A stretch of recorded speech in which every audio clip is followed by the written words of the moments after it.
नाशिक शहरातील पाथर्डी गाव परिसरातून 3 बांगलादेशी नागरिक व त्यांना मदत करणाऱ्या स्थानिक नागरिकसह दहशतवादी विरोधी पथक व इंद्रनगर पोलिसांनी रविवारी दिनांक 18 रोजी अवैधरित्या पाथर्डी गावात वास्तव्यास असलेली बांगलादेशी महिला बांगलादेशातील त्याच्या नातेवाईकांसोबत IMO नावाच्या ऍप्लिकेशनचा वापर करत संपर्कात होती अशी प्रथमदर्शनी माहिती चौकशीत आली आहे। संशयित शागोर हुसेन मोहम्मद अब्दुल मलिक मानिक वय वर्ष 28, मुसम्मद शापला खातून वय वर्ष 26, इतिकानं मोहम्मद लायब शेख वय वर्ष 27, सर्व राहणार हल्ली काजी मंजिल पाथर्डी मूळ बांगलादेश अशी तिघांची नावे आहेत। तसेच संशयित गोरक्षनाथ विष्णू जाधव वय वर्ष 32, मूळ राहणार वरवंडी तालुका दिंडोरी असे चौथ्या स्थानिक नाशिकच्या दहशतवादी विरोधी पथकाला खात्रीशीरपणे मिळालेल्या गोपनीय माहितीवरून रविवारी दिनांक 18 रोजी पथकाने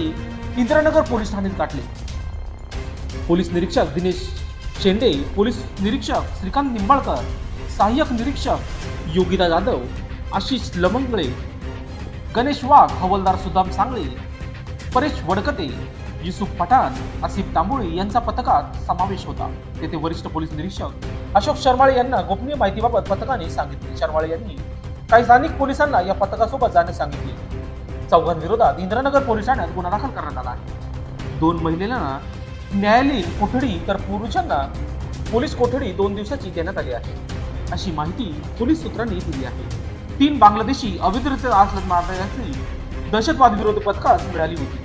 त्यानुसार इंद्रनगर पोलिसांनी पथकासोबत सापळा रचून तिघांना ताब्यात घेतले। त्यात 2 महिला 1 पुरुषाचा समावेश आहे। सखोल तपासात महिला स्पा सेंटरमध्ये तर 1 महिला ब्युटी पार्लरमध्ये काम करत असल्याचे आढळून आले, तर पुरुष घरातच राहत असल्याचे समोर आले आहे। या तिघांनाही शहरात राहण्यासाठी घर उपलब्ध करून देण्यासाठी एका स्थानिक नागरिकांनी मदत केल्याचे उघड झाले आहे। तिघांसह त्यांना मदत करणाऱ्या व्यक्तीविरोधात इंद्रनगर पोलीस ठाण्यात गुन्हा दाखल करण्यात आला आहे।